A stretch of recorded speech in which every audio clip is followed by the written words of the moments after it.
I see the idea of flat Earth as something that that somebody with all that we know about science, with all that we're learning, with all the information that's coming in, I see it as a cutoff. Somebody saying, okay, that's where I draw the line. I got other shit I want to worry about.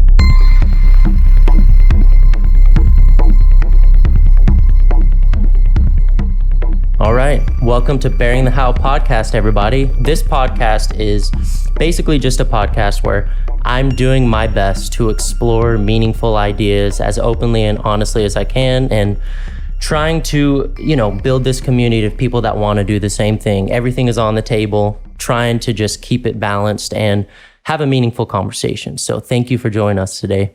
Today I have Rob on, and Rob Sills. We actually met through Reddit. So I posted up a little post. I posted one of my podcasts on Reddit and basically just on an IDW sub and basically just sent an invitation to anyone willing to come on. I'm down to have someone on, and he actually responded and we started chatting. We have a lot of stuff in common. We have a lot of, I think, similar ideas, and he seems like a really cool, balanced guy. So this is going to be interesting to see where this conversation goes. So thank you for joining, Rob. How are you doing today? Man, I'm doing great. I'm glad to be here. Yeah. I'm grateful for the opportunity. Yeah, thank you so much for coming on. I'm totally pumped up. Nice. I had so many thoughts on the way over here. It's been a long time since I've ever been excited to turn my phone on airplane mode, Yeah, for sure. Yeah, legit excited. Yeah. So you actually have your own podcast. Do you care to talk about that for a little bit? I would love to promote it if you want to start up and load of those things or anything. Not yet. It's three guys. We talk shit, and and we're even though we've been doing it for 2 years, we're still getting towards a point where it would be something that we wouldn't really care who heard it. Gotcha. There's a lot of Gotcha. a lot of crap that gets said. I know what you're saying. So. Like my goal with that one would be to eventually get it to a point to where if somebody at our work stumbled onto it, it wouldn't be dangerous. Oh, I see. Gotcha. Right makes now, perfect not sense. so much. Yeah, makes perfect sense. Yeah. Well, so the structure that I have been kind of trying to implement with the podcast, but it's super casual. Like there isn't really a structure, but you sent me some notes of like a lot of really cool, interesting stuff to talk about. Like there's a lot on there. And I'm like we were just talking about before, I'm just going to let you kind of lead the conversation because I know you have a lot of interesting ideas, a lot of stuff you want to talk about. So, I don't know if there's like a specific place you want to start at, or if you kind of, if whatever you want to do, if you want to just start with the first thing in mind and then we'll go from there. And I'll just try to ask you the deep questions that I can ask you, see where it goes. Yeah. I kind of had I had some thoughts. I had a pretty good idea how to tee it off. Okay, cool. Yeah. Whatever you want to do.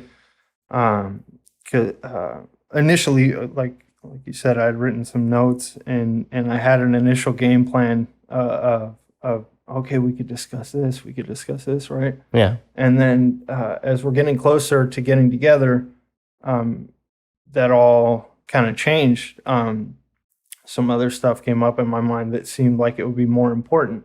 And as I'm driving over here, I thought about it more, and I think that it is more important. We discussed a few things like before we started.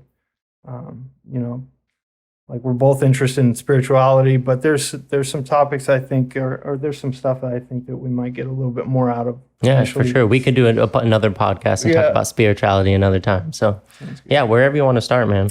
Yeah. So what was on my mind and what I think would be good to discuss is the experience, the podcast experience itself. I'm glad to say that. Yeah, and the part of the reason I thought it would be good is because I could just by kind of explaining my process leading up to coming here, I could also you kind of get a feel, or at least the audience would get a feel for who I am without me, because I'm not much of a storyteller. But just kind of describing the last couple of days, I think will be sufficient kind of give the feel for who I am. Yeah, that would be perfect. It sounds like a perfect place to start. Do you mind just, there you go. Like making sure you're talking at that logo right there. Got it. Yeah. Okay. Sorry, it's kind of annoying, but it's like Joe Rogan, like we were talking about. I'm going to have to say, like, keep this sucker close to your face. I think I can do it. Yeah. All right. So, after we talked on Reddit, just basically messaging back and forth, I listened to your podcasts. I listened to them on iTunes. Nice. They're all cool. I like them. And that at the end of, I forget which day it was this week, but it kind of inspired me to sit down and write some notes. From time to time, I'll write notes on some of this stuff. Like I'll listen to a good podcast, and then I'll just kind of geek out a little bit about like ideas of, simulation theory is a big one, like all that stuff makes me geek out. Yeah, same for me, man. While listening to some of your podcasts, it inspired me to make some notes of stuff. And after, I believe, you had already invited me to come on, so I was kind of excited. I'm like, okay, let's make a list of some stuff that I feel like would apply, or that would, and from listening to your show, the list that I made is not just stuff that I'm interested in. It's also kind of balanced with what I'd heard you discuss so far on your shows. I totally geeked out and I listened. I told you I think I listened to 3 or 4. I checked my phone. I listened to 6 of them. Oh wow, man! I did, yeah. I really appreciate that. I mean, sorry for the technical difficulty. Back to recording. And what I was just saying is, one, thank you so much for listening. I really appreciate it. And then the other thing is, I mean, it's perfect you talking about that, because that's what I love to hear. I mean, that's why I think I started this, is if I can get someone thinking, and like the fact that you said you started taking notes about all this stuff, I love hearing that. I mean, that's enough for me to keep doing this, is knowing that there's someone that's interested in this stuff. So I really appreciate that. Yeah. So, leading up, I kind of, went over and summarized my notes last night, this morning, and then here's where the thought process for beginning the show came in. Is this morning, I get up, I'm excited. I'm already excited about doing this, because this is something that's really inspiring for me. So I get up, I decide to go for a little jog. I have some ideas while I'm jogging. By the time I get in the shower, this one thought creeps in, which is, come on, it's not that big of a deal, Rob. Like what's the big deal? Why are you making a big deal out of it, right? And like that's that voice that's trying to discourage me, or to make me feel like like less valuable about something I'm excited about. The conscience, right? Yeah, we talked about it. Yeah. So, but I noticed it, and I'm like, it took me a second, but I'm like, actually, no. I'm actually really pumped up about this. And whatever thought would lead me to think, like, oh, it's not that big of a deal. That's pretty significant to me, because sometimes those things can be an indicator that you're doing the right thing. Those doubts, those fearful doubts. Yeah, you know what I mean? 100%. Yeah. Yeah. So, it's like your shadow, right? Like what Jordan Peterson has talked about, that's your shadow trying to discourage you. Yeah. Yeah. And that's leading up to coming here, that it made me kind of like take a step back and look at my excitement level, my passion for the idea of us getting together and doing this. And it made me kind of battle with how I was going to perceive it. Right? Yeah. Like, am I going to look at us getting together like just, going to go do this thing, or am I going to allow myself to get excited about it, which I naturally am? Yeah. And so I decided, even though that little creeping thought is in my head telling me, oh, it's not that big of a deal, I'm going to go and push this out, because I've been listening to podcasts for a long time. I'm excited about it. This IDW thing came around that's totally got me pumped up. Yeah. We found each other on Reddit, so there's plenty of evidence that it's okay for me to get excited. I think so. I get it every single time I do one of these. I get excited, every single time, and it is very valuable. I think for you to come on here and talk about your stuff. I mean, there are people listening that every single time I do one of these, there are people that say, I think what you're doing is valuable, and I think it's really important, and that's what I always tell myself is in the beginning stages of anything, like one person saying thank you and I appreciate what you're doing, that's enough, I mean, that's a lot. So like I said, I really appreciate you coming on. I think it is very valuable.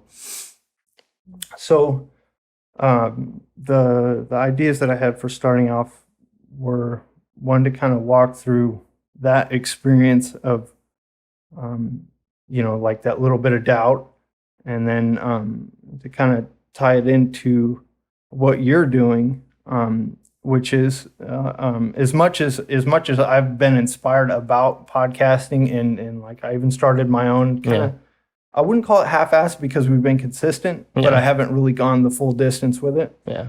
But you did. You have taken the initiative to put yourself out there, for goodness sakes, you have a somebody you just met on Reddit invited to your house. What does that say about your initiative in regards to being willing to take risk or be brave, in order for something that you believe in? Yeah, right? I mean, what do you think about that? I'm curious to hear, because I'm just trying to do my best. That's what this is right now. Is I'm just doing my best.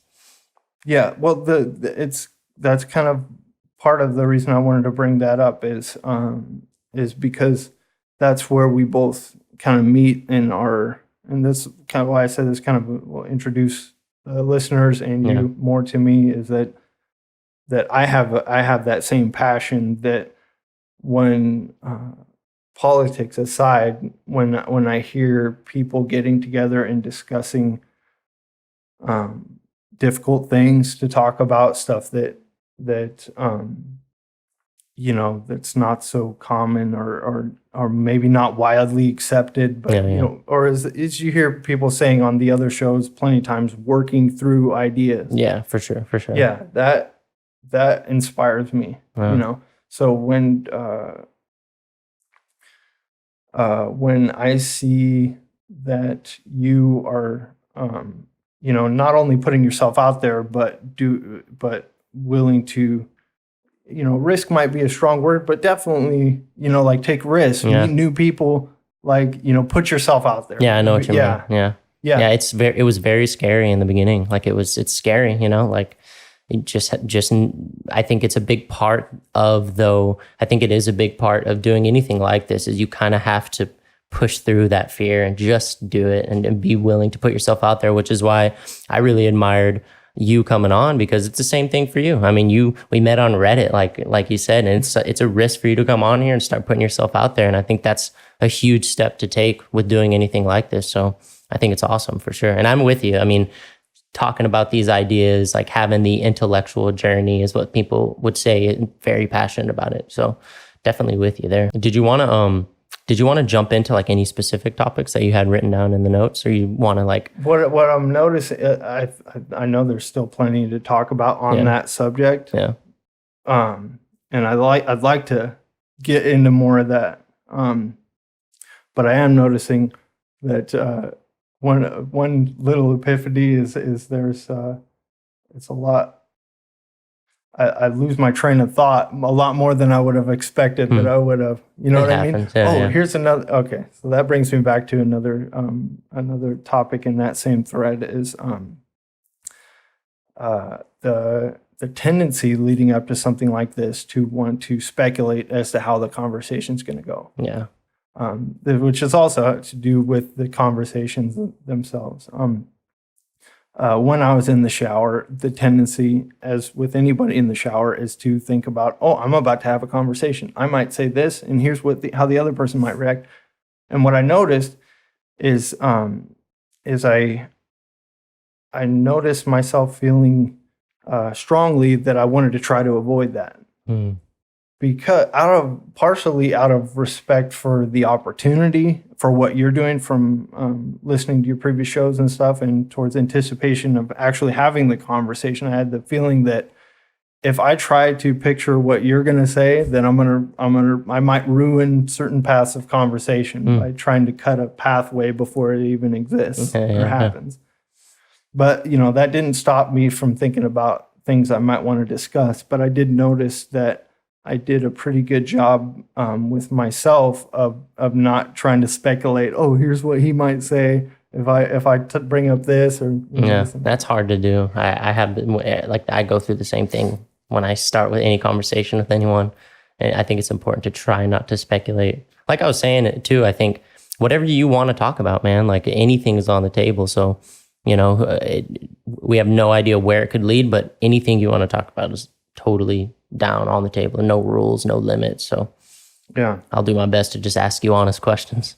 So I think wrapping up that initial thought would be the idea that I wanted to tie to the whole IDW structure, the whole the examples that we have of people like Peterson, Harris, Rogan, all them. Yeah.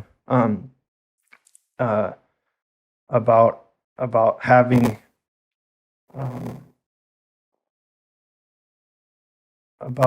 the difficult conversations, and while I might not have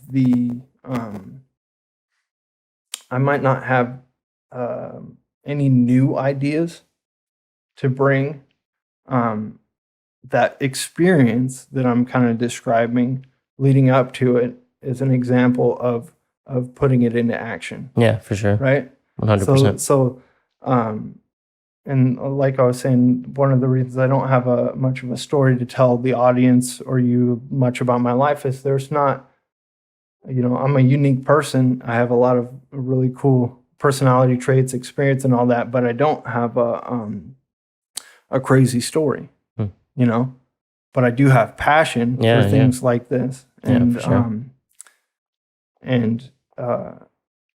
And leading up to coming and meeting with you was a prime opportunity for me to get to see that passion where like I said, with the other podcasts that I do, it's a lot more casual. We don't talk about really. I like I told you, I have to shoehorn that's what you're saying. IDW topics whenever I can, and they usually get snuffed out real quick, which is fine. But stumbling onto an opportunity where we were going to get together, with that kind of platform in mind, gave me an opportunity to watch myself walk through preparing for it and going through those different feelings and anticipations and stuff. Yeah, for and sure. So while I'm not trying to beat a dead horse on that one, I thought it would be valuable to discuss that for the purpose of showing what it means to me and my recognition of what you're doing. Yeah, well, I really appreciate it, man. I really do appreciate it. I'm with you on all of it. I think anyone willing to talk about these things, I'm curious to get maybe a good place to start, but I am curious to think, like, what do you think the IDW is all about? What does it even mean to you? Like, why is it important? It's something actually that you had put down in the notes, like the IDW, civil discourse. Why is it important? I think it is. I'm just curious what you think on it. Like, why are people so wanting this kind of open, civil, honest conversation? It seems like it's so necessary today in our society. Well, without getting too political, I think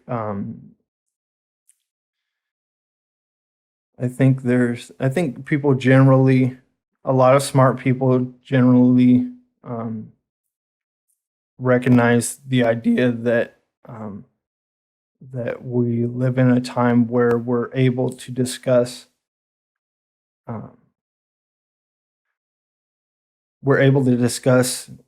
freely. We're able to speak freely about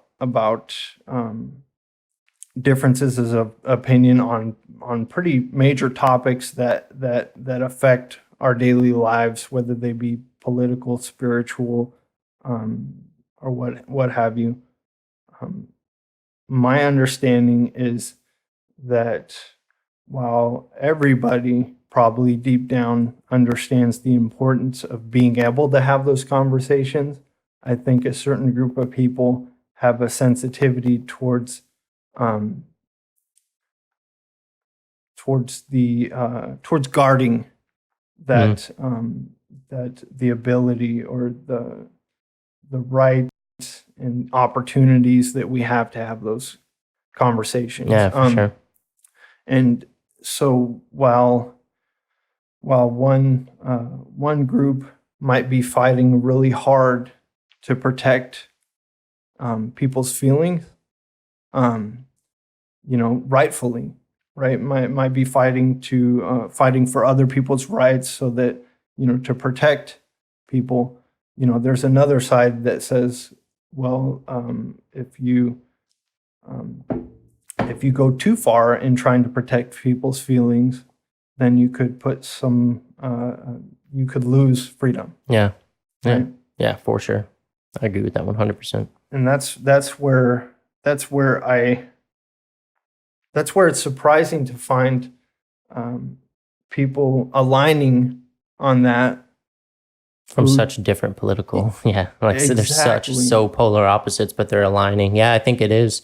Like you were saying that before, that you're a firm believer in freedom of speech, and I am too. I definitely think, and we can talk about politics. Like, if you don't want to, we don't have to. I'm totally, the last guest I had on, he went deep into politics. And so it's totally something I'm totally down to listen to and be open to. I would Ryan. Yeah, Ryan. Yeah. He went deep into it. And I consider myself my mind changes all the time, every day almost, but I try to stay in the middle, I really do my best. I have a lot of conservative traits too, from Texas, small town in Texas, surrounded by Christians and stuff. How do you do that? How do you stay in the middle?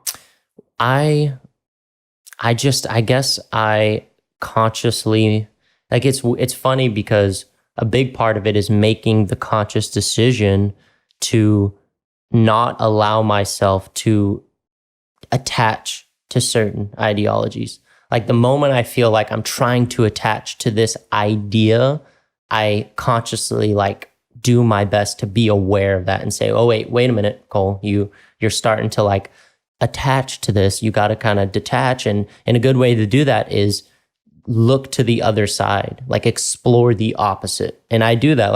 I'm subscribed to a lot of super, super liberal YouTube channels and stuff.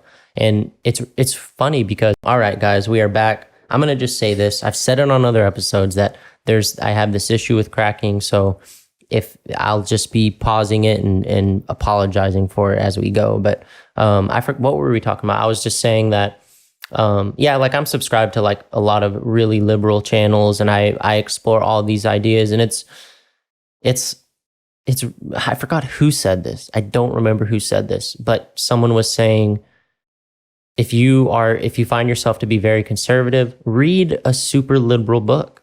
Read a good one, a really renowned book that's super liberal. Read it. It's hard to disagree with it sometimes because they go into the same depth that someone that's super conservative would go into. So I just try to stay balanced, and I try to I guess I would say, as cheesy or cliche as it sounds, compassion, trying to have compassion, I really try to have as much compassion as I can for anyone. And when I come across someone that is saying things that I don't agree with, or even if they're being a fucking asshole completely, I try to remember and remind myself that a lot of the time when someone is acting that way, it's because they're hurting in their own life somehow. There's something going on with them that's causing them to feel the pain, that's causing them to want to be that way. Have compassion and just kind of understand that. But it's both ways. I just try to decide and kind of be aware of it. It's impossible to be balanced. I mean, it's impossible. You can't be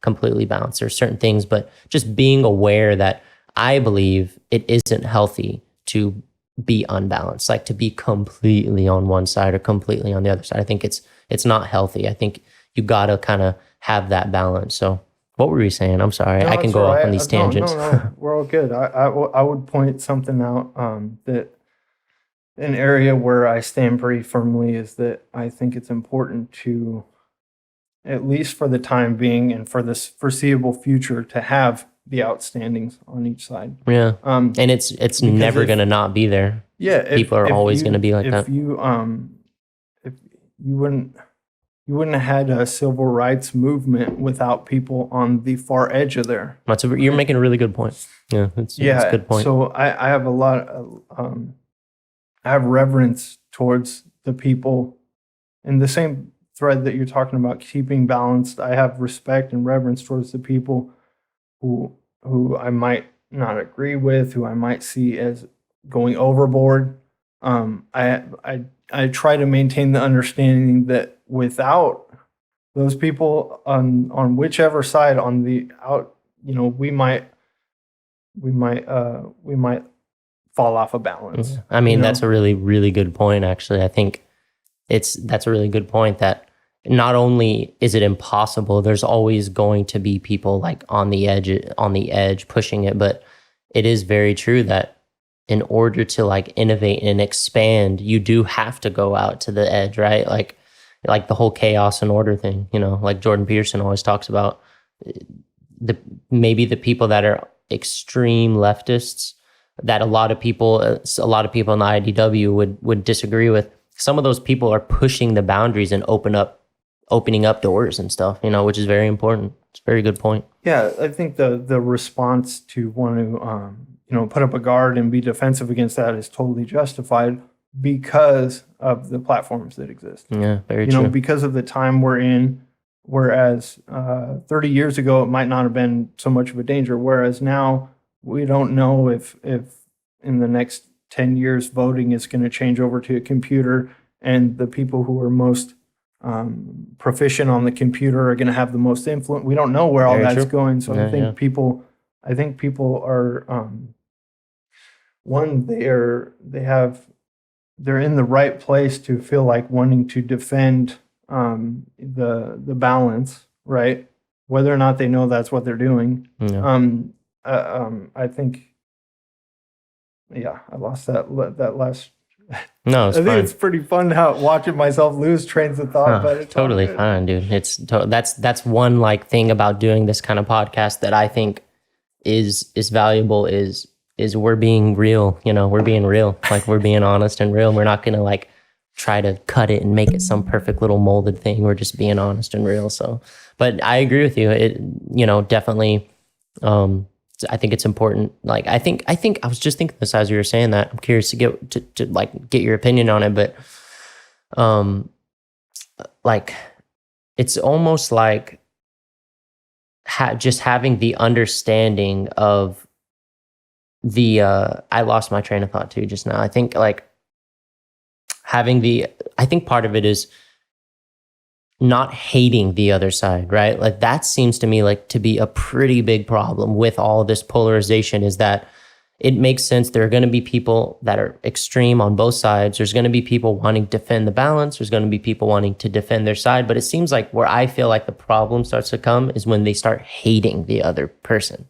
Like when your ideology kind of possesses you so much to the point where you actually like resent the other person. Because you can have your firm beliefs, but why do you have to like resent someone else who doesn't agree with it, Like I think that's where a lot of the problem starts to come in with all this stuff. Well, the compassion that you mentioned a little bit ago, I think when you apply that to the those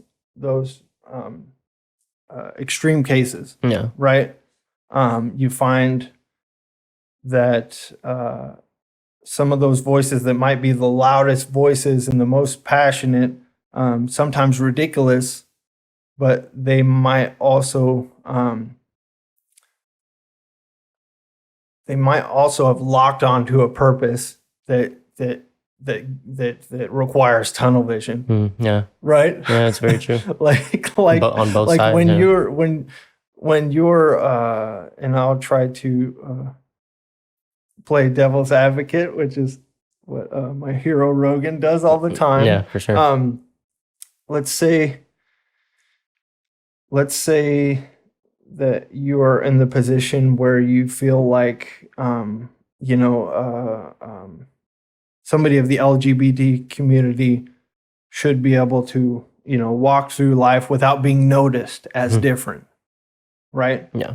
Which is pretty far-fetched for somebody who's a little more towards the center, right of center, is myself. The idea that, I can imagine that in 100 years, yes, 100%. But right now, I don't see that. I see a lot more transition involved between a time when we just have all the people of all the different varieties without even noticing it. Yeah, right? for sure. Those things take time, in my opinion. I agree. But when you have somebody who has been hurt by it and has decided, or not decided, but just embraced that that's become their cause, is to fight for something they believe in. If once they've locked into seeing a certain right that isn't being represented, or that somebody deserves that they're not getting, they probably have to lock in tunnel vision and phase out all the other opposing opinions, because they found something they know is right. In my perspective, maybe it's right. Maybe there's more to it than just fix it now, or it needs to stop now. I've always thought these things change over time. And they always have. That doesn't change the level of injustice that's involved. But in reality, things change over time. But that doesn't alleviate that person's need to call it the way they see it. I mean, I think so. It kind of sounds like, and this is really, I mean, I think it's really cool that you have that opinion as being someone kind of in the center, or a little bit center to the right, like you said, that you have this level of like acknowledgement of the importance of that. I think that's really cool, and it makes perfect sense. So what you're kind of saying is you would think that people who think that there needs to be some kind of social change or whatever, sometimes it takes that serious dedication and tunnel vision on the extreme cases to kind of start pushing whatever it is that needs to happen, is kind of what it sounds like you're saying, that you do think like sometimes that's just what it takes. Like if everyone was just balanced, what changes would be made if everyone was just content and perfectly balanced with everything?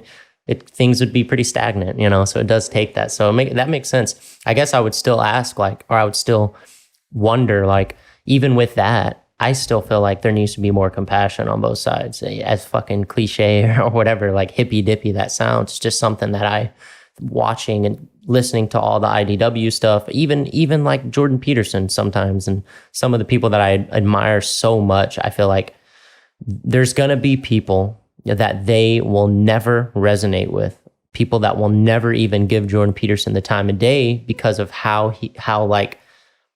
the criticism needs to happen, but how it's like he's criticizing people with no openness to the suffering that they might be going through, that's the question that I always ask, playing devil's advocate too. And I love Jordan Peterson. It's well, isn't it true that some of the people that he criticizes, postmodernists and super leftist activists or whatever, aren't those people going through the most sufferings in a lot of the cases? I wonder if Jordan Peterson, if he expanded his openness to them too, he could help people get through those stages, of feeling the resentment that they feel. I mean, and maybe you disagree with me on it, but I feel like if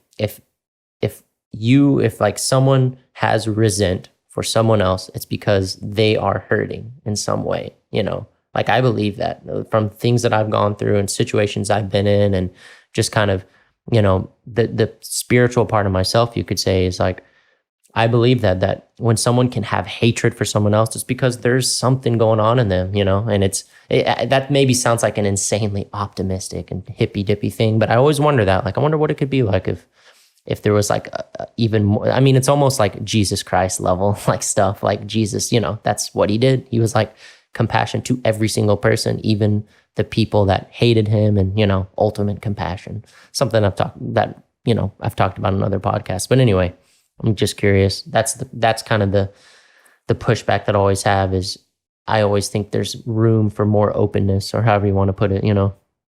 Yeah, I would call that a bandwidth issue, like a human mental bandwidth issue. Yeah.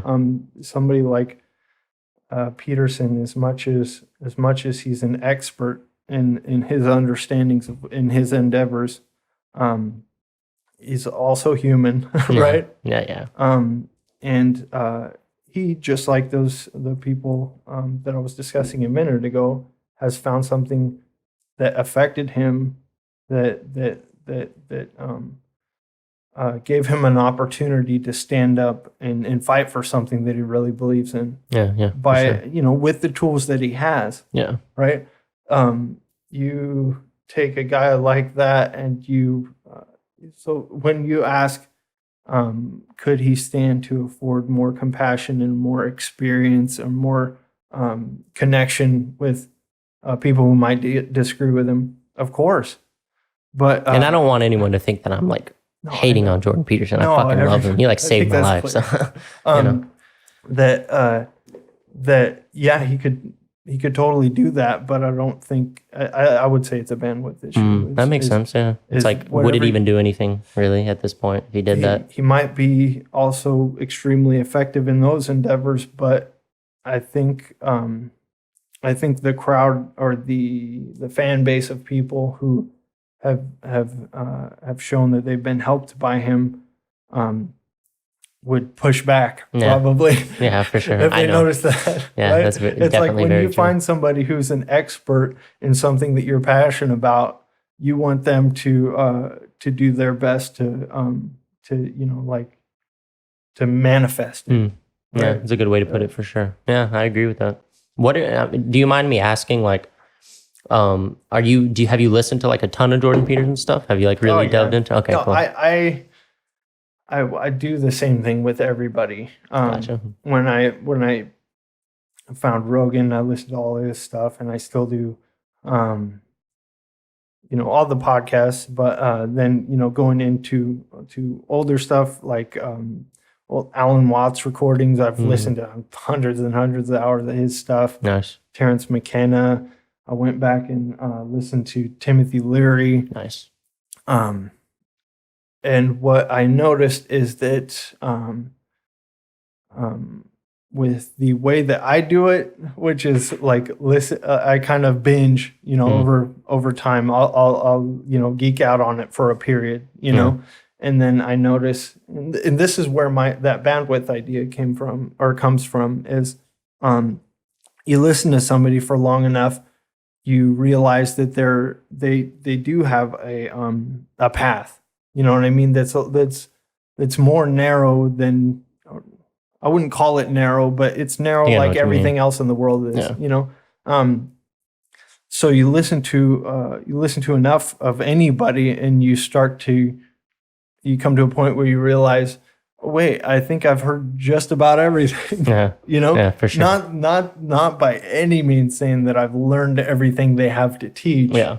I'm saying I've heard enough where heard the story. Yeah, gotcha. That's a good way to put it too. Like I know that that's what I feel like at this point with Jordan P. I literally have like watched all of the stuff on his YouTube, and at this point, like even all the new interviews, it's like I kind of know where it's going to go, or some of the points he hits on. Doesn't mean it's not insanely valuable, but I know what you're saying. You kind of get that feeling of like the story or whatever it is, that thing. I think that is nothing more than just a sign that, hey, you know what, mix it up.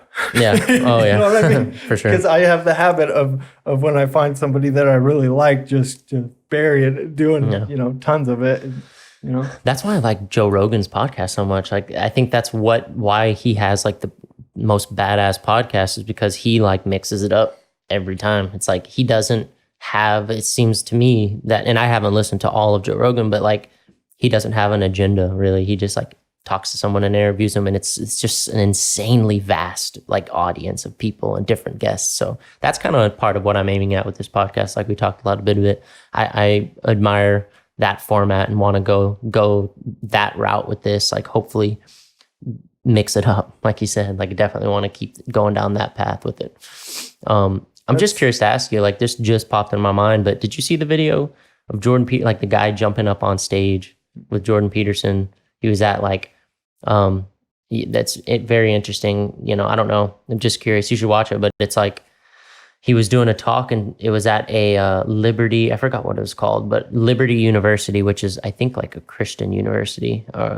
And someone jumped up on stage, like when Jordan Peterson was talking, like an actual younger guy, young male, like jumped up on stage, kind of going at Jordan Peterson saying, I'm unwell, I need help, I'm unwell. But it's so interesting. I wanted to talk to someone about it, but I found that to be like, you know, such a interesting thing, and the way Jordan Peterson responded to it actually contradicts what I'm saying. Like he showed this kid that jumped up on stage nothing but compassion, and like went to him and like kneeled down next to him, and I think Jordan Peterson even like was crying, like how it is with him. So that's, you know, it's crazy, like all this stuff going on with it, you know, the whole meaning issue in our society right now, people feeling that lacking of meaning, lacking of purpose, you know. I think it's easy with all the stuff that he's popular for to forget that he's also a therapist, right? Yeah. Isn't he?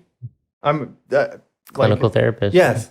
Yeah. Psychologist, therapist, whatever, however you want to put it. So he has a lot of history and experience helping people in that specific regard. So it might be surprising for us to see somebody who we like watching speak on stage acting out that way when somebody comes up like that. But somebody coming up, he probably sees, here's a person in crisis. Yeah, that's very true. Right? That's a good way. That's a really good way to think about it.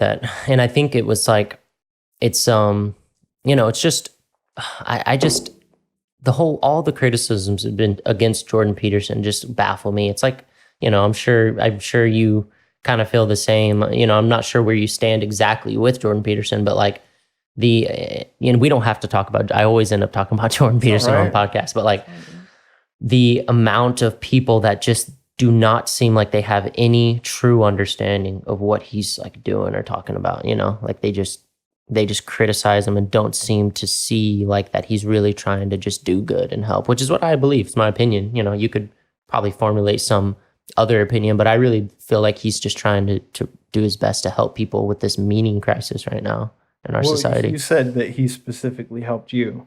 Oh, right? Yeah. 100%. Right. Yep. So that will definitely flavor your perspective towards people who criticize, right? Yeah, for sure. I can't, you know, like just as bland of a statement as you could make, I could say we go out on a limb and assume that when you see people criticizing somebody who's so influential on helping you find inspiration, you might be a little suspect of them. Yeah, for sure. And I try, like I said before, like I've tried, like I have watched and read and listened to Jordan Peterson criticism videos, like really trying to understand where they're coming from also. Mm-hmm. And I do actually, like there is a lot of criticism, rightly so, with stuff that Jordan Peterson talks about. And, you know, even something like I would love to get, if anyone's listening to this, I would love to get someone on who like could go deeper into the criticisms that they have of Jordan Peterson and like the criticisms of how because a criticism people often say is postmodernism and Marxism, that he, like people say Jordan Peterson doesn't know really what he's talking about. He doesn't like understand it. He's saying things about it that isn't true. And I'm curious, I'm ignorant to it. So I would really actually love to have someone on that could delve into those topics. But even with that, it's like you can criticize Jordan Peterson all you want, but it's like it still seems to me like you have to acknowledge that he's doing good. He's doing good. He's helping a lot of people, and people seem to like just want to ignore that, you know, and not even acknowledge the fact that he, like me, like he really helped me. And there's a lot of people like me that he's helped. So, you know, that's just something I always like to bring up. And I definitely respect Jordan Peterson a lot. So all these people in the IDW, honestly, all of them, I have so much respect for everyone talking about all this stuff. Eric Weinstein too. Like I've been getting into him. Have you listened to a lot of his stuff? Yeah. What do you think about Eric Weinstein? He's great. Yeah. After what I think it was his critique of the Peterson Harris debate that just made me like, oh my gosh, this guy's awesome. Yeah, he's fun. You know? He's a genius, I think. I remember watching the debate, and I think, and if I hope I'm not remembering this wrong, but I remember watching the debates, plural. I think there was four of them. Yeah, there was four of them. Yeah. And then I watched a critique after having seen them all of Eric going over, where he kind of in a way, I wouldn't say defended, but broadened the explanation of Peterson's stance. And I was blown away because I left those debates feeling like, man, I wish he could have, like touched this or expanded just a little more in this area. And it seemed like every concern that I had. Really? I don't think I've seen this video. It's an Eric Weinstein criticizing, talking about it. Well, I think it was just like a recap kind of thing. Where was it, on a podcast or something? No, it's on YouTube. Man, I gotta look this up. Yeah, I put that in the show notes. Okay. That's really cool. Yeah, that guy's awesome. Oh yeah, he did. Did you see him? Because we were talking about the Lex Friedman's podcast. Yeah, and how much I did see that one. Yeah, with Eric. I love it. Yeah, I saw that one. You see the way he I like how he insisted on not just going with the woo-woo or the fun to talk about, and he dug into like what I don't know the science, but I don't know any science, but it seemed like he was like, he had some decent points to make about let's not get ahead of ourselves in what we label artificial intelligence. Let's not pat each other on the backs too hard about this area or that, Yeah, I listened to that one, got to listen to it again. And I'm like, I know something that you wrote down and just talking about Eric Weinstein, because I think he's kind of mentioned this here and there, like the simulation theory. Like he's kind of talked about simulation. I know it's something you put in your notes. Well, I'm just curious if you want to go there, because that is something that I think about all the time. Like I just think about it. Like, God, I would love to pick someone like Eric Weinstein's brain on like what he thinks about simulation theory. Elon Musk too. I mean, he goes into it enough, even on the most recent episode, right? He even with Lex, he said like at the end, he was like, they talked about simulation theory. Lex asked him the question, if you, I forgot how he worded it, but he was like, if you discovered the source, what would you ask? And Elon Musk said, what's outside of the simulation? And I was like, God, such an interesting thing. And he went ahead and paused for like 15 seconds before. Intense, yeah. And he talked about it on Joe Rogan's podcast too. What are your thoughts on that? Like, where do you stand with simulation theory? I think there's an element of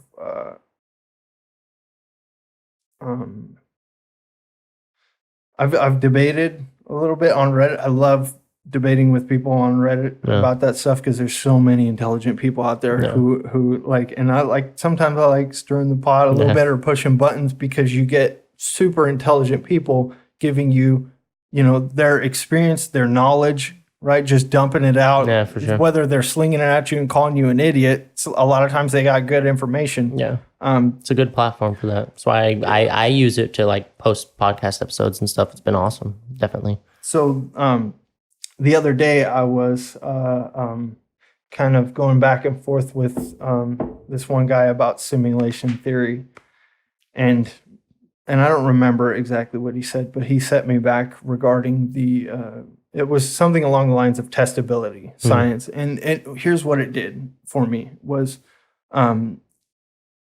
there's a lot of areas in my life where I get excited about things that would be considered pseudoscience, like anything that you can't test, right? Yeah. And I was going back and forth with him, and then near the end of it, he worded very, very eloquently why there's limits to those debates, because there's areas where you can't test, and I think compassionately and humbly explained to me that in the field of science, it's I don't know if you would call it disrespectful, but it's out of place to be arguing about these things. So it kind of like clicked for me that oh, so when I'm talking to scientists and kind of throwing ideas back and forth with them, they could get frustrated or even offended if I'm insisting that something that's not even testable that I have, because I have a feeling about it. Yeah. You know, That's interesting. I would wonder why would that be? That's something I've always wondered, like exactly what you're saying. Like, Sean Carroll, do you listen to Sean Carroll? He's been on Joe Rogan. Love Sean Carroll. Sure. He's cool. He's definitely really cool. But I've wondered, like, I would like to ask him questions about this kind of stuff. I don't see why did he explain why it's out of place or why people find it offensive? Because I see why, because you have to be able to test in science. I mean, it's something where if you can't test or you're asking the questions that are like outside the realm, like what can you do as a scientist? You can't really, you know, like what can you even do? You can't, you know, there's not much you could do, but I think that's important. Like I would say that's an important thing to bring up is like, what, you know, what the questions that go outside of it, I think you have to think about, you have to ask the questions. So I would definitely be curious to ask someone about like Sean Carroll, what does he think about simulation theory? I don't know that he's talked about it. I haven't heard him, at least not that I can remember.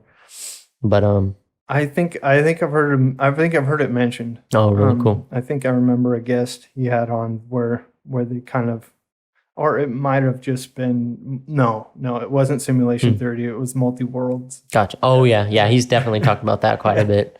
Yeah, for sure. But I think about, you know, it makes sense to me, simulation theory. And the thing too that I always like to, when I kind of mention it in passing, because a lot of time people think immediately, oh, you believe in simulation theory? Like that's ridiculous. Or it's like, you could even say it's like woo-woo stuff, like, oh, you believe in. But I don't think of it that way. I kind of think of it like the way that it makes sense to me is not even really trying to go outside the realm of science, but think about it in terms of like what we are as humans. I think I've talked about in another podcast is like, to my understanding, we have 5 senses, you know, and everything that we touch and hear and taste and feel and smell is data.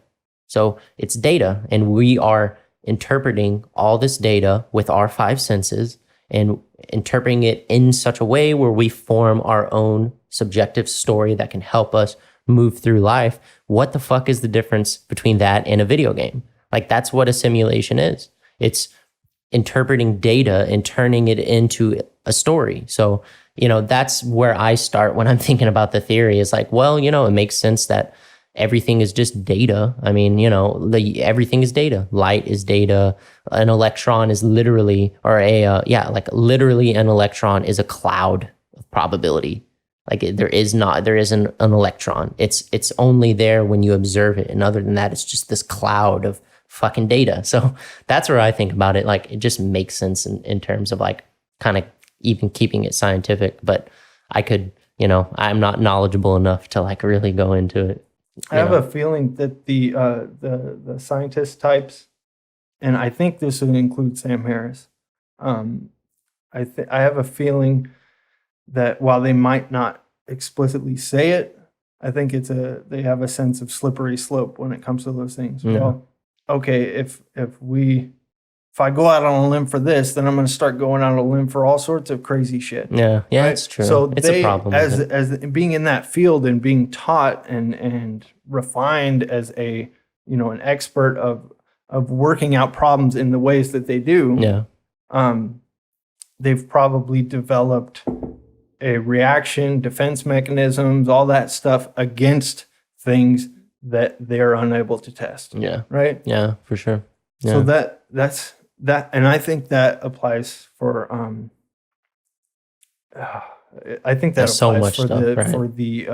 for the religion topic too. Yeah, for sure. Is that you like, long story short, Sam would look at any of the religious or spiritual stuff as, I can't test that. Here's what reality is. Here's 2019. Here's what's happening. Here's the people who are doing it. Yeah, for sure.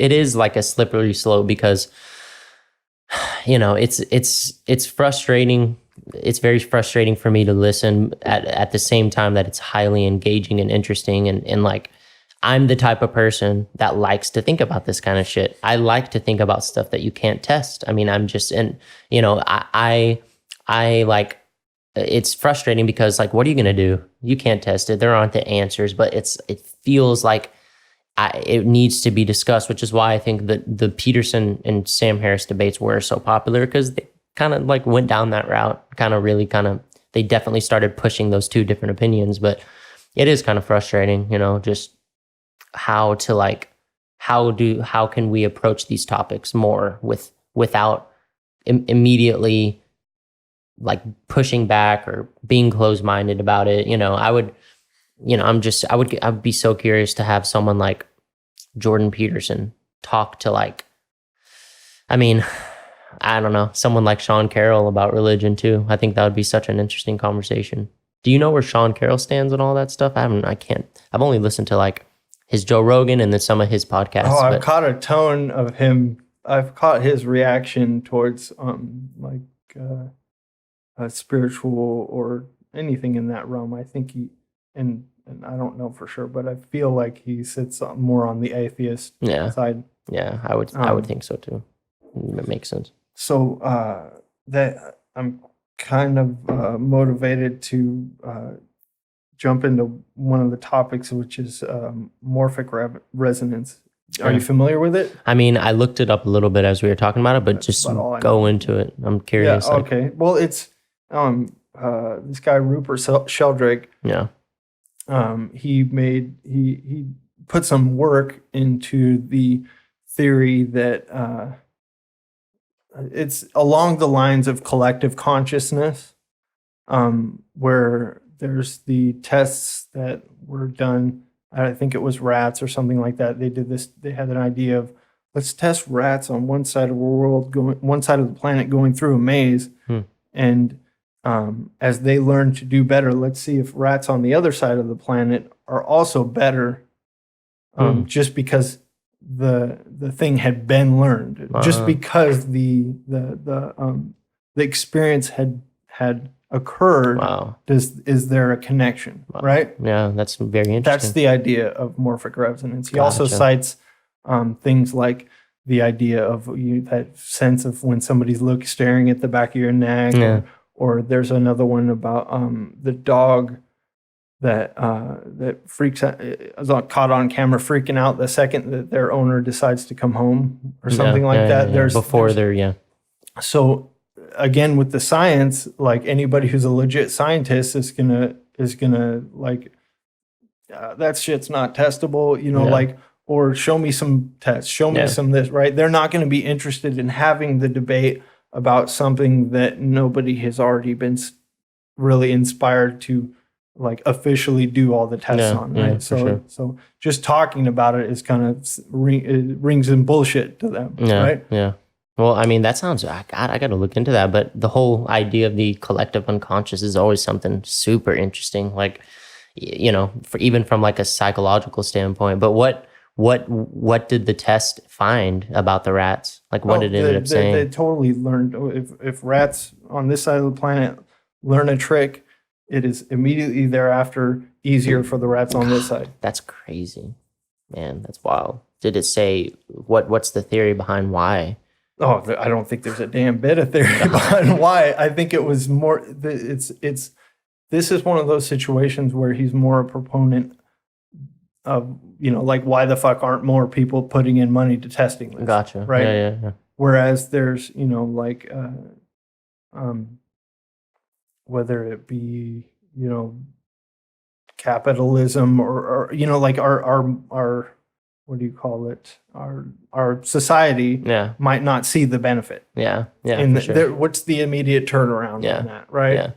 Yeah, I think it would be very super beneficial to study something like that. And that is always the question with a lot, even physics and stuff like that. Why put more money into it? Like, what are the direct benefit? Eric Weinstein has talked on that one podcast. He talked about how he thinks physicists deserve more credit than they're getting. But I mean, God, that is interesting. Collective unconscious. I listen. I want to try to talk about something. I'm going to butcher this, so I'm just prefacing saying I haven't looked into it deeply. I haven't done the reading, but I haven't done reading on anything. like it's so interesting. And Jordan Peterson has talked about it deeply on some podcasts and stuff, but his Carl Jung talking about collective unconscious, right? And like the collective unconscious or the collective consciousness or whatever you want to call it.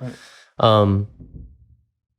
This idea that like you right now as a human have all of the data that has been gathered since the moment life began in your consciousness. And even from a biological standpoint, there's that argument that because we're all come from the same organism, everything that's been learned has been passed down and passed down and passed down. And you know, everything is built into your brain and your consciousness, which could directly relate to archetypes, right? That's why when we dream the same archetypes. When you have psychedelic experiences, you see the same archetypes, is because it's built right into your consciousness, your brain, because of that evolution from the beginning of life.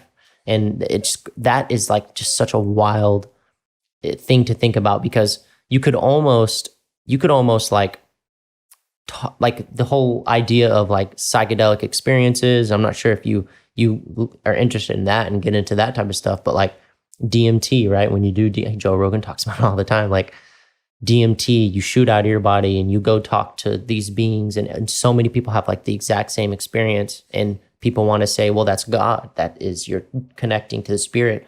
But you could argue it from a biological standpoint and say, actually, that's just the collection of data that we've gathered as life forms from the beginning. Like we all have this realm of unconsciousness in us that's the same, because we all have come from the same source. You know, I'm probably butchering this, but well, my thoughts, I actually made a note at the very ass end of my notes. Did I know you did put on there consciousness. Maybe I didn't note it there, but one note, and maybe I didn't, and I'm just glad I remembered it, was let's say for instance it is a simulation, right? And there's a clause or a parameter in that simulation limiting everything in that simulation from ever discovering that it's a simulation. Let's say that's a parameter. Yeah. It is a, like a part of the program. Yeah, there's limits that just prevent it, no matter how, no matter how much we advance. So if that was the case, then even the psychedelic experience would not permit you to bring anything back with you, anything of substance. Yeah. That's why in religion, no matter how profound the experience, all you get to share with anybody is your perspective. Yeah. You don't get to pass any substance to anybody. You don't get to talk to the machine elves, and you come back and tell somebody about it. Oh, great! You talked to some elves, and they told you everything's cool. Yeah. I mean, that's an interesting way to think about it. Meanwhile, you might have gone to the other universe and found out, or another, whatever, and found out that, holy shit, everything here is cool. And then you try to translate that back to people on the planet, and they're like, oh, yeah. Did you listen to the Alex Jones? I'm guessing you listened to the Alex Jones recent. Oh, yeah. Dude, that's such I fucking love Alex Jones. Like, it's such an interesting, whatever. He has all these not politically correct opinions, whatever. I'm not even talking about that. I think he is like such a charismatic, interesting mind, like where he goes. Like, and then I watched that podcast, really interesting. And then I watched, what's his name? Jonathan Pajot, right? This guy that Jordan Peterson, where he talks about symbolism, and he actually like analyzed the Alex Jones podcast from like a symbolic perspective. Is so fucking interesting. You would probably love that. But send me a link. Yeah. So I'll definitely. We gotta remember. I think it would be cool to put some of these links in the show notes of stuff that we kind of bring up. But so here's something I was just thinking about. That whole idea of, if you can kind of think about it from the simulation perspective, that it could be a parameter that no matter how advanced we get, or no matter how we break through kind of this physical reality, it's a parameter to not allow us to be able to articulate specifically data that could, whatever, make other people realize the bigger reality or whatever. But I'm interested, something that I've been thinking about is like the way our brains work, right? Is our, like what Jordan Peterson often says, consciousness could be, right? Could be, because it's such a mysterious thing, but it could be the process of taking data and interpreting it and narrowing it in a way into a way where we can like perceive reality, like where we can actually make sense of it. And then what drugs do, what psychedelics could do, what they're doing when you have these experiences is like taking away all those filters, and you're just kind of, you're taking away all these filters that you've built up throughout your whole life and experiencing reality with no filters. So everything is just coming in at one time. And not even talking about it spiritually, but like there are no more filters, which is why you see colors that you can't describe, and you see sound and music and shapes. It's because, well, yeah, that makes sense. The psychedelics are taking away the filters that our brains have literally like evolved to form to allow us to function in this world in a way where we can actually like make sense and not be in a complete state of chaos all the time.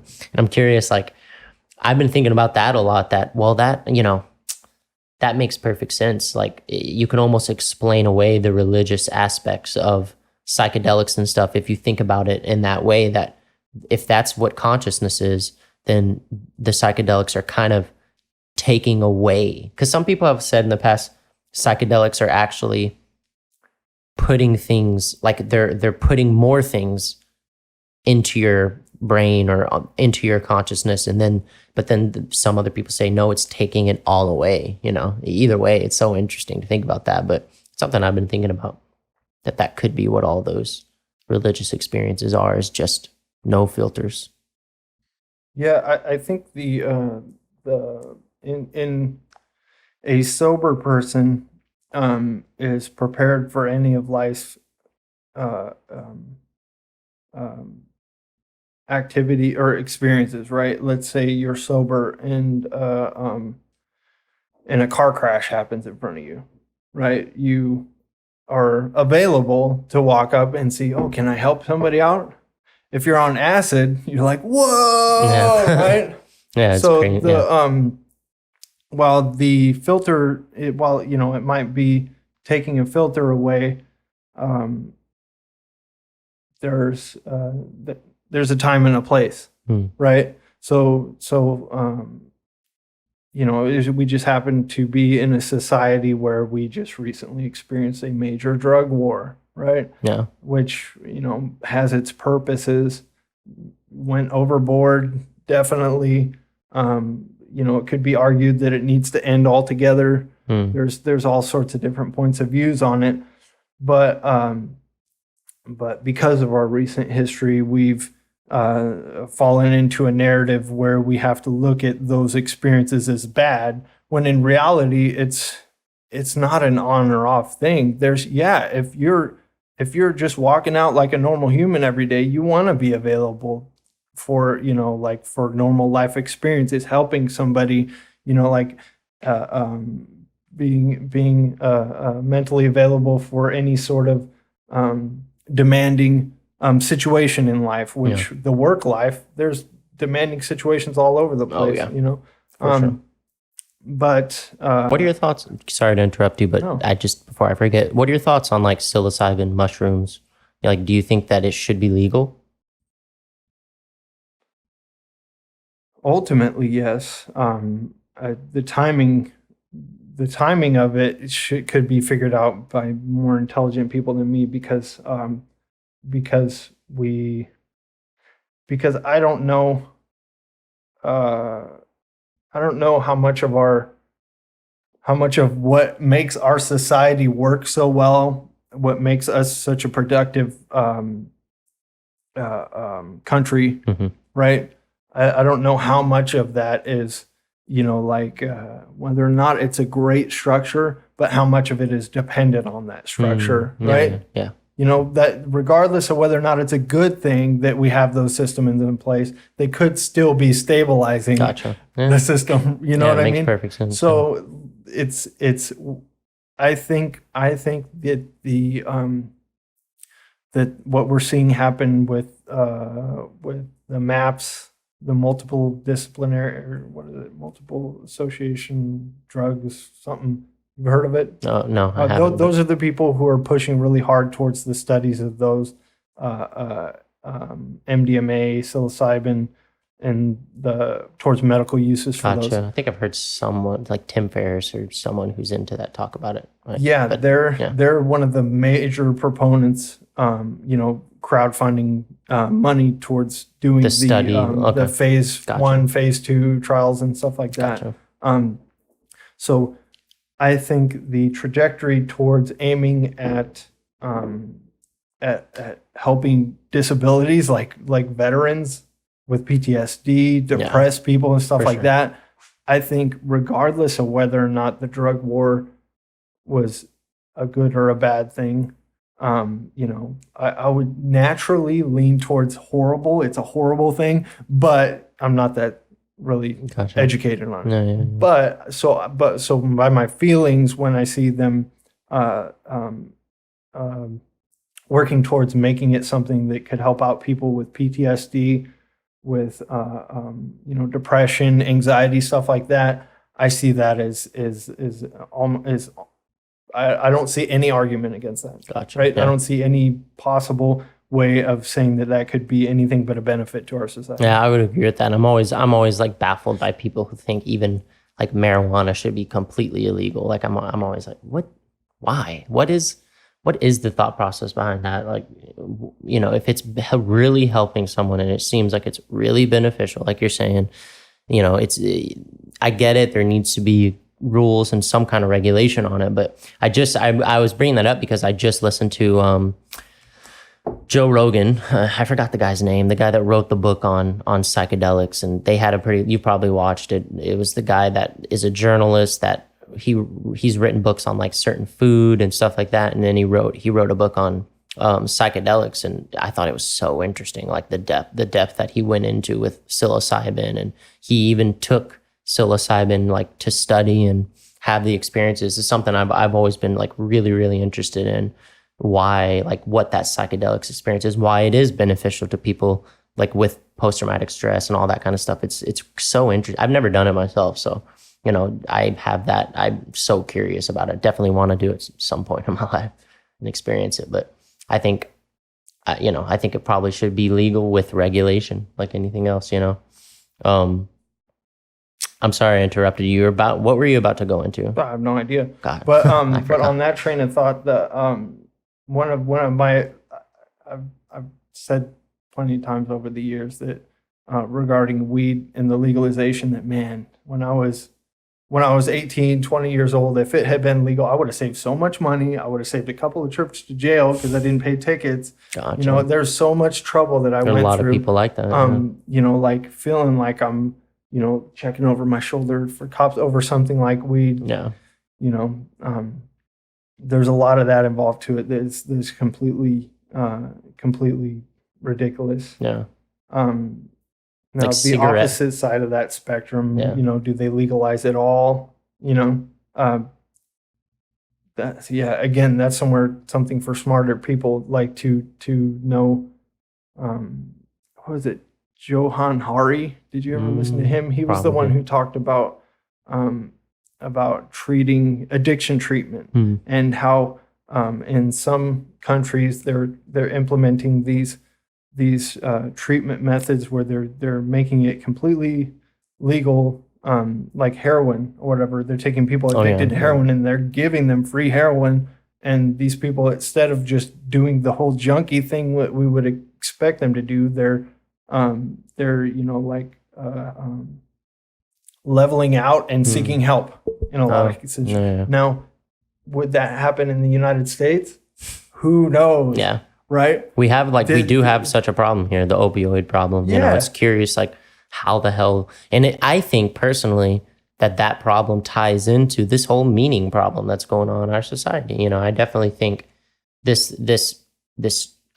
nerve that Jordan Peterson has touched on is directly tied to the drug problem. I mean, and I just talked to this therapist last night, someone who's going to come on the podcast at some point, and she was talking about the core cause of addiction is, I mean, for a lot of people, she actually, I don't have it pulled up. She sent me this like really cool PowerPoint, but like the core cause of addiction is the belief that you're not good enough as a person. You know, like that's one of the core problems, which just directly ties into the meaning problem that Jordan Peterson's talking about, which of course, people who have that void, that feel like they're lacking meaning or purpose, their drugs cure it. I mean, the drugs cure it. It's like, what could help with that? You know, it's curious to know. So, psilocybin, right?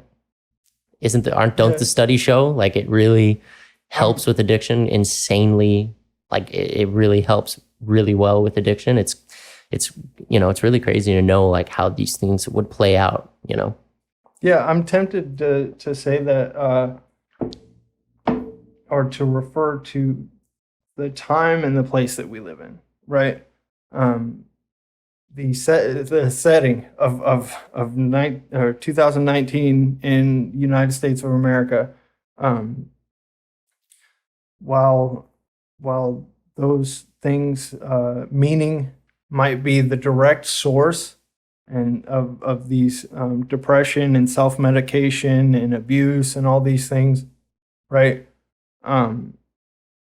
We also live in a really, if you one of the notes I had was on stepping outside of the box in regards to the era that we live in, looking at our era from the perspective of 1,000 years ago or looking 1,000 years in the future, you know, like just kind of disconnecting a little bit from where we're at right now. We went from, you know, we went from black and white TVs 50 yees ago, right? Big old tube black and white TVs to having these high definition communication devices. We went from just 100 years ago, a couple hundred years ago, to riding on horseback, to these vast freeways with automated everybody cars. Has their own personal cars where they're zipping around at 80 miles an hour, right? We probably agree on, I mean, if you listen to some of my other podcasts, I always bring up, like, to me, it seems like the internet, social media, this insane rapid innovation is like it's causing a lot of these problems. Like, to me, I don't know, but it just seems like they're directly related, that this like access to this information, this constant comparing yourself to other people on social media is related to this feeling that we have as humans, that things are so easy for us right now that a lot of the struggle that would give people purpose is gone in America, you know, at least. Like you can be born in America, even if you're not rich, into a family, into a way where you might never really struggle. Like, you might never struggle. You know, some people, obviously, this is like generally speaking, but this is something that I have to remind myself of, like, and what helps me on days where I feel like shit is just like really, like you said, detaching. It's so important, like really thinking about like how things were a few hundred years ago, or what people are going through in other countries. And it makes me like realize, Cole, stop being a bitch. Like, you are not like going through a struggle compared to what some people going to, or, you know, I'm not really going through a true struggle. It's just relative. It's relative, you know, like we build up these expectations and we have these standards, and when they're not met, we feel let down. And the internet and social media, fast car, all this stuff is like, it's just crazy, like you said, how quickly all this shit has come along, and how do we deal with it, really? I'm wondering it's so interesting, like you said too, 1,000 years from now, what are we going to be thinking when we look back? Like, you know, it's so interesting to think about, like, what is it going to be like in 1,000 years, and what the hell are we going to be thinking about, like, how we were back then, you know, like how we think about religions and ancient religions, you know, thousands of years ago. Like, it's so interesting to think about that. Well, rather than the perspective of how, putting yourself in check to say, oh, I'm not struggling really that bad, my problems aren't really bad. I bring up the like looking from 1,000 years ago or whatever, stepping outside of the box. I bring that up more so for the compassion on the experience of living in the time that we do, and the transitions that we're going through, and the rate at which those transitions are occurring, what the difficulties are, what things feel like they should change right away that are taking too long, I mean, that makes sense. And I do want to just say that I'm not trying to knock you if you're going through a struggle. Like, I'm not, because I go through it every fucking day. Like, it's relative is what I'm trying to say. That like it's just relative. If you jump outside and think about like struggles that have happened in the past or in other countries. Jocko Willink, do you listen to Jocko's podcast? Like, not to his podcast, but I listened to him when he was on. Yeah, like his podcast helps me with like when I need that kind of reminder of like, listen, Cole, you're doing fine. Like, get up, get out of bed, go to work, keep going. It's because he talks about war and death and like this crazy shit that's happened with like what he's experienced as a leader in wars. So I'm not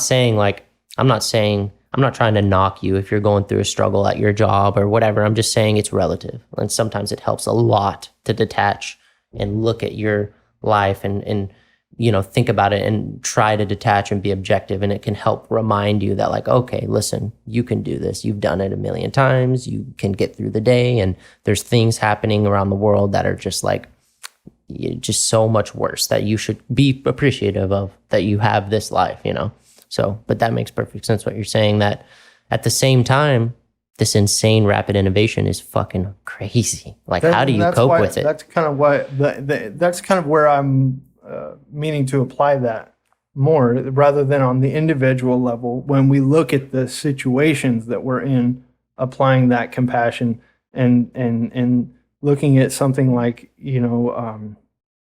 it's 2019. Why don't everybody on the planet have access to yada yada? Why do we still have this? Why do we still, if you step back 1,000 years and you look at the rate of progress right now, you'd be like, holy shit, they're going so fast, right? But when you're in it, you're like, they should have this and we should have that. What do you think that is? Why do you think people are like that? Where they have these expectations? Because we only live for 70 years. So by the time we're 50 years old, we've experienced more, by the time we are 50 years old, we've experienced more transition than any period in history. Yeah. That's crazy. It's crazy to think about. So you're talking specifically like this time in the world is crazy. Like that is crazy to think about. It's very true. Well, yeah, people 1,000 years ago, like there wasn't much fucking change. Imagine how much change they expected to see. That's really interesting to bring it up like that. I haven't really thought about that. Like these ancient Egyptians, when their life in their like 100 years or however long they lived, it was pretty fucking similar the whole time. I had a thought the other day regarding Egypt, and the whole idea of a pharaoh. And how that might, and again, this is something I haven't studied with, along with everything else I don't study. But I was imagining that if you had a pharaoh who everybody regarded as God, right? You grew up understanding that whether he's directly is God, he's all we get to know of God, right? That's him, right? So when you have that, and you have a purpose, work, we're building this giant pyramid for Pharaoh, for God, right? Basically, in your mind, right? So I get up, I work my 8 hours a day, I have food, I have a place to stay or whatever.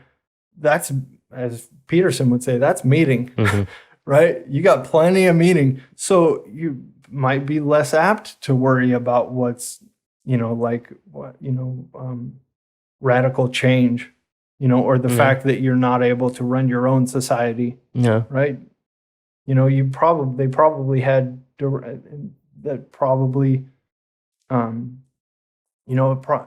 probably wasn't that hard to keep people, inspired to do their day jobs if they believed that they were working for God. I agree with you. And isn't it the case that they don't think that it was slaves that built the pyramids anymore? Now they think it was specialized people that were very specialized in the field of crafting and whatever the shit it was that they were doing, that it wasn't really slaves. It was people doing those jobs. And that would make sense for sure, that of course, like that's an insanely meaningful thing to do, and it makes sense like how the fucking pyramids got built, like the focus that it must have took to keep that, unless you believe the aliens came down and built the pyramids, then that's another story. That's a fun way to think about it. But regarding slaves, I've heard a lot of what I feel like are poor representations of the historically of what a slave was then. Slaves in the pyramid times, they didn't have cars, they didn't commute to their job, right? Yeah. They lived somewhere where they were provided a house, provided food, like they were able to have their families, all that stuff. That was a slave back then. It wasn't you got jacked from where you live and you were forced to blah, blah, blah. You just grew up a slave. Yeah. You were the working class, right? Yeah. So I think there's not enough. That's an area where I mean, it's a whole nother discussion, but that's an area of discussion where I think there needs to be a lot more nuance, and I think it's poor faith to try to put today's terms on what those situations meant back then. Yeah, I would agree. Yeah. So when people say, and that's a defense of the Bible, when people say, look at the Bible, they had slaves, I think it might have meant something. They didn't have cars back then. Yeah, I mean, right? That's a good. I mean, I would because that's one of those topics that I haven't really researched enough myself to have a strong opinion on. But I think you have to have the conversations. I definitely agree with you there that these types of nuanced conversations you have to have them, and also it's a semantic thing. How do you define slavery, or like what did it mean back then? Like, it is a conversation that people need to just have more, and definitely a more nuanced way, more open, and like you have to like think about it more than just slave. That's it. Horrible. Like, you have to be more nuanced, and you got it. It's also like how do you define slavery? You could ask the question, well, if you look back at like the ancient Egypt, and I'm talking about like the far back time, I wonder how they felt, the people that were doing that. How did the people building the pyramids actually feel? Like you said, it's curious to have that, to like think about it in terms of they're building these pyramids for the gods. Like maybe they were fucking blissful, like they were super happy doing it. Who knows? Well, if you we don't believe, to my understanding scientifically, that we've evolved much since then as human beings. We're still the same type of human beings that we were back then. Various differences and genealogy and all that stuff. But I imagine that if it was despair, constant despair, that people would revolt. Yeah. Right? Because that's what people do, and anything that itself and anything more than that is pure speculation. Yeah. That's all I got. Like I said, I don't have enough knowledge to really talk about it in depth. I just think it's important to like have the conversation. Like, people definitely need to talk about this stuff more in a more nuanced way for sure. What was what was the you brought up the flat earth theory. I'm curious, like that was in your notes that just popped in my mind, talking about aliens coming down. Like, what is your thoughts on flat earth theory? And you said, how does it serve? Like, what do you mean by that? That one, just from the little that I knew about you, and listening to your podcast, I thought you might get a kick out of. I wrote that one down as a gift to you, because I wanted. I heard you'd mentioned, you'd offered to me verbally that we can talk about whatever you want. Yeah. I'm okay with anything, right?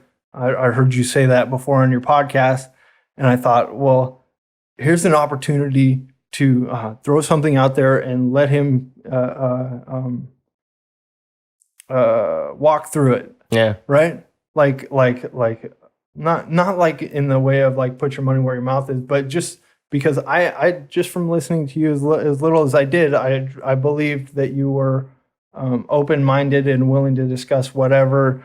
And I was totally okay if I came over here and before the show, you're like, hey, let's not talk about flat Earth. No, I'm totally down to talk about it. So that being said, I was like, it was kind of like an opportunity to not a test, but an opportunity for you to see yourself doing exactly what you say you meant to do, which is kind of cool. Yeah. That being said, my beef is I think that the people who are talking, for lack of a better term, people who are talking shit on people who are wrapped up in the idea of flat Earth. I think that they've been doing it in bad faith a lot. Yeah, that makes sense. I can see that. I think that and this is my perspective, and I'll ask what yours is as afterwards, or if you agree or whatever. But I see the idea of flat Earth as something that that somebody with all that we know about science, with all that we're learning, with all the information that's coming in, I see it as a cutoff. Somebody saying, okay, that's where I draw the line. I got other shit I want to worry about. And it's a simple enough theory that I can shut down conversation. Anytime somebody wants to come at me with a bunch of science mumbo jumbo, I can dismiss. Gotcha. Right? Yeah, that makes sense for sure. Right. So when I hear somebody assuming that those people are stupid or buying into it, like taking the bait and arguing against it, I don't think it's meant to be argued with. I think those people are just showing you where they're done having that conversation. That's an interesting perspective on it. And I think I would agree with you that a lot of the time, the people that are arguing against it, it's kind of in bad faith. It's very condescending too. Like they're being very condescending, talking about the people who believe in the flat Earth theory. Like a lot of the time, it is like snarky and condescending. And I think it's an interesting question. Like, why are there a lot of people that believe in the flat Earth? And you saying that you think it's like them kind of drawing the line, that's interesting. And it kind of ties back into what we were talking about before, that there's a lot of shit that you can't answer with science. It's a lot of unknown stuff, right? Got to draw the line somewhere. And it's like, and not only that, but like, I'm not a flat earther. I'll just, in case anyone's wondering, I'm not a flat earther, but like, I've like watched the videos and looked into it, and I can see how it's compelling. Like I can see how people like watch that and it's interesting, and there's, and then there's a lot of stuff that science doesn't answer. So I can totally understand it. I just, to me, the question is it's like anything else. It's like a religion. It's like, why are they attaching to that ideology? I would push back against the idea of it being like in the category of religion, because my idea is that it frees up bandwidth. That's a good word that applies to all that, or mental faculties, right? Excuse me. Once you've drawn that line, then you don't have to figure all the shit out that everybody else is catching up on, like our new science. And now we know this, and now we know that, now we know this. Yeah. That's bullshit, right? That doesn't necessarily mean that person's dumb. They can even, I would go out on a limb and say they can even do their confirmation bias, right? Which is watching enough videos to where they feel like they have enough to where they can shut you down from their perspective. Like Eddie Bravo, I think, is a really fucking smart guy. Right. He's smart. He's successful, and he believes in flat Earth. So that's a perfect example of why I would argue it's not religious, is because while he's vehemently defends his perspective he defends his perspective, you don't see him preaching. Yeah, that's true. Right? At least he has in the past, but lately. No, I mean, but he doesn't Like to me, it doesn't come across as religious. Gotcha. His Yeah, beliefs. It comes across more of skepticism. yeah. Well, see, Right? I was actually about to say that like what you're saying about people drawing the line, it's like more them being very skeptical. And with Ed Bravo specifically, it's like, to me, it seems like his whole his whole reason is that he has no trust in the government. Like he just doesn't trust the society. And flat Earth is like, it's a example of not having distrust and being very skeptical about everything that you hear. And he doesn't even believe in space, right? I mean, he doesn't believe. I don't know. I think so, right? He thinks space is bullshit. Well, believes is a rough word to use there because I would say rather than say he doesn't believe, I would say he was also skeptical of. Gotcha. Yeah. Right? Skeptical of space. Yeah, that makes Yeah, sense. which What are your ridiculous. thoughts? Why we're on this subject? What are your thoughts on? Because Joe Rogan and they fucking talk about it all the time, like the moon landing and all that. What is your thoughts on this? I've always wanted to talk to someone that's a Joe Rogan fan too. Yeah, I've heard enough about it to come to the point where it doesn't matter to me whether it doesn't matter to me whether they shot the rockets and didn't make it and staged the victory presentation, like, oh, here's the video, we did it. Whether they did or not doesn't really matter, because their purpose was served, right? They gained the technology, they made the advancements, and they've moved us just fine along to where we have internet now. So it doesn't matter to me. I would definitely lead towards I bet we did. But I don't. Gotcha. I wouldn't. That's the where purpose was served, like you said. So, very interesting. What else? What else is on the list that we haven't touched on? Well, before we leave flat Earth,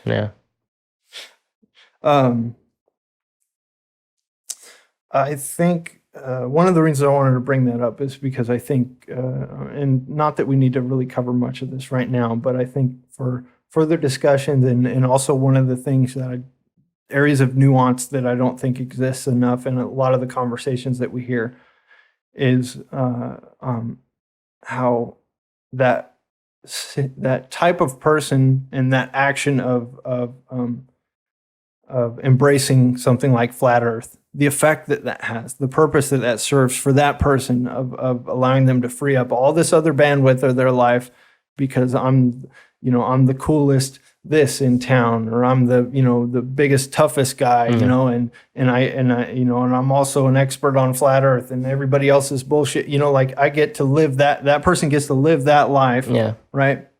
And they get benefits from that, right? Yeah, for sure. There's a certain amount of people who they're going to shut down, and they get to feel dominance. That might validate them, right? Yeah, and that might give them confidence. That might enable them to find a mate easier, right? Yeah. Like there's all these things that serve them by. So long story short, I bring that up because I think there's plenty of areas in our life where we do that. That's where I would say that I see it as it is religious, because that's kind of in that way. Yeah. That's what religious serves for a lot of people too. It lets them be a part of that community. It lets them free up the bandwidth. It gives them the validation that all of us humans need. So in that way, I would say that's where I see it. Sometimes it's like religious. But how do you define religion? It's like the same thing. Like how do you define religion? It leans a little more towards dogmatic, I guess. And I don't even know really. I'm not really. So yeah, somewhere between the religion and dogmatic. I think. But I agree with you. Everything has potential to fall down to fall into those pathways. Yeah, for right. Sure. Science does. Yeah, right. It does. Anytime. Yeah. Like everything. That's where I exercise skepticism.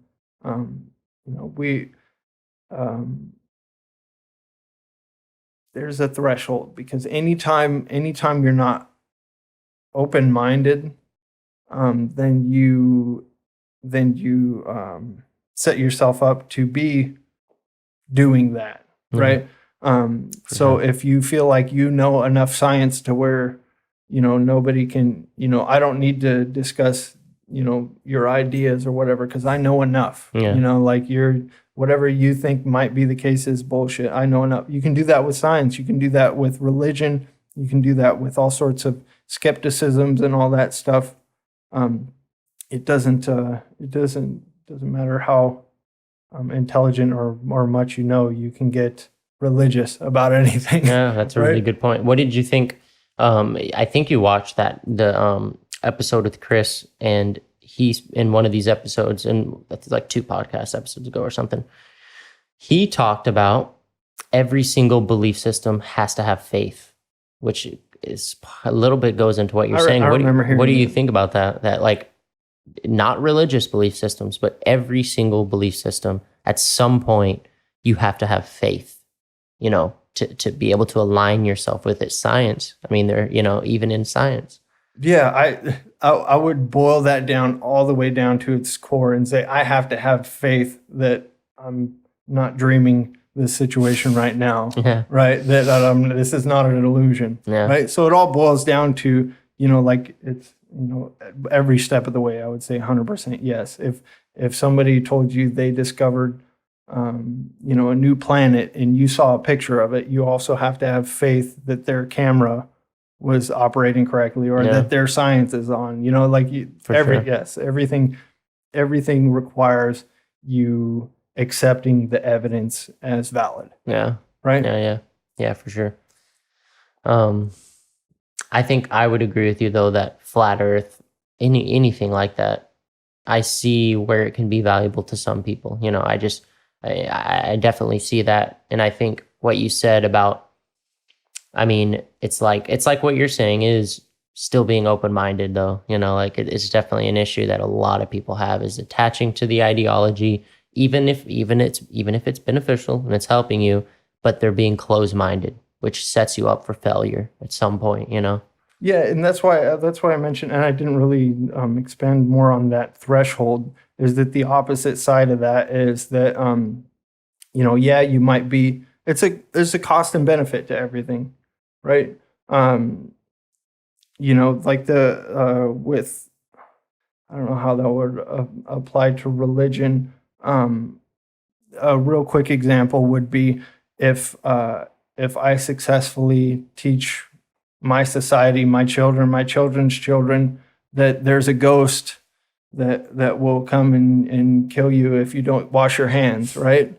I've heard people discuss similar things about whether or not the story matters for making the effect. Yeah, for right. Sure. Bret Weinstein, right? He's talked about the porcupine thing, right? Where yes, yes, exactly. So that would definitely apply to something pragmatically, like something as much as flat Earth, all the way up to any well-established religion. Over time, their belief systems have been supported and believed in because they,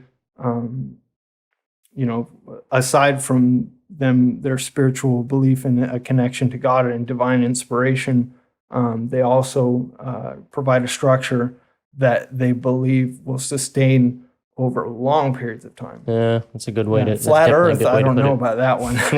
But it serves its own purposes. Yeah, so that's the whole reason I brought it up, is because we dismiss, but I think we stand to... I think we have more beneficial discussions about it when we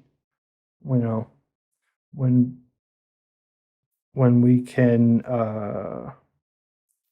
realize that there's a reason that it serves a purpose. Yeah, I think that's a really good point to make. It's that's always definitely part of this podcast. Why I started it is wanting to explore, wanting to be a part of this community of people trying to open up this can of worms of meaning and purpose, exploring this lack of meaning, or what is meaning, what is purpose, and how it's like a fundamental human issue, right? Is like this, what is that? What is that, like needing this purpose and this meaning in life? You know, it's like, I'm so curious to, like, this is something I've said before, and I'll say it again. If anyone listening, if you consider yourself a nihilist, I would love to have you on to kind of really understand that mindset, you know, like, you know, and I need to research it more, but accepting that there is no such thing as inherent meaning, you know, how, to me, that just, I don't know, it just makes, it's hard for me to understand how, you know, how you can accept that there's literally no such thing as meaning. It's complete bullshit. I see it. I understand it from a scientific perspective. I understand it biologically speaking. I understand it if you think about things like the universe is this infinite giant thing and we're just little specks. I understand it, but I still think, like, don't we as humans need meaning? I mean, it's like, even if you don't believe it, we need it, right? I mean, biologically speaking, you need it. All the chemicals in our brains that get released, that's what it is, right? Even if you don't think about it spiritually. So anyway, I'm just saying, like, definitely, I think it is valuable trying to analyze all of these different things, these beliefs, these religions, whatever it is, from that perspective of like this underlying need that we have for purpose and meaning, you know. Definitely think it's important to do that.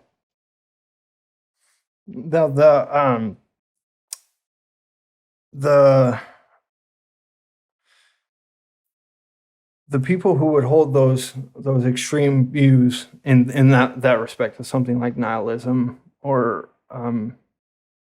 even a devout atheism, and not the core atheism, but I mean the atheist evangelist, Gotcha. the one who Yeah. needs you to know that there's no, you know, Yeah. not just the guy who's okay with not needing proof themselves, but the guy who needs to convince you, Push it that on there's to other people. Yeah, gotcha. yeah.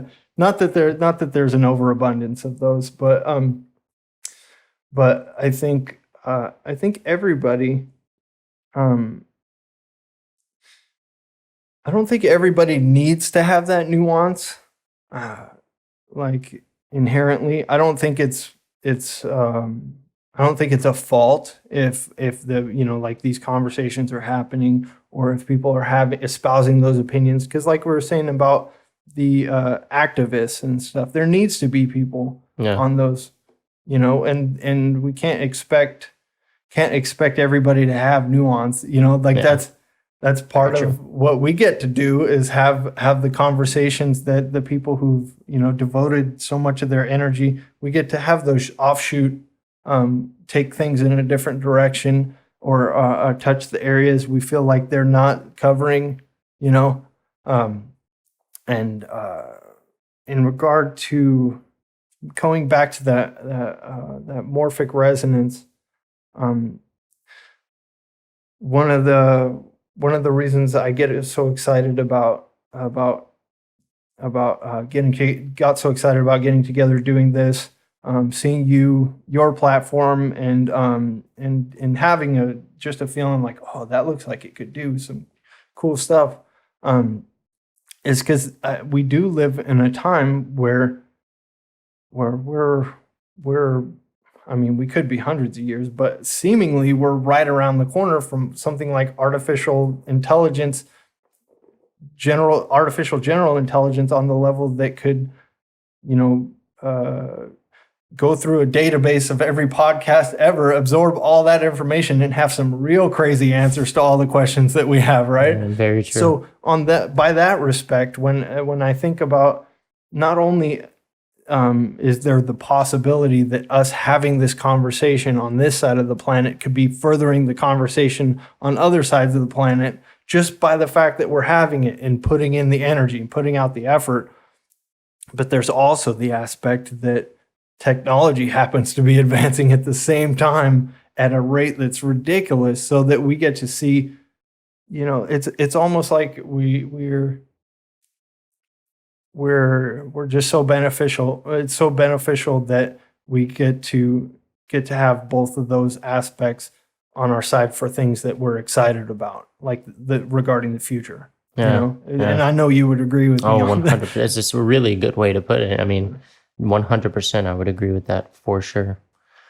So, well, anyway, we're pushing 2 hours. Isn't that crazy? Yeah. How fast? That went by so fast. I think we got through 2 or 3 topics on the list there. 2 or 3. I mean, yeah, that's crazy. I think it's a good time to wrap it up. I think that last thing you said is like a really fucking great way to put the excitement and why I'm doing this and why every time I feel like pumped up and, you know, my appreciation that I have for you coming on. I think, like you were saying before, you took a risk doing it. You know, I think that's very admirable, and I think it's the steps you have to take. You know, you really do have to make those risks and take those steps. So I definitely want to have you on again 100%.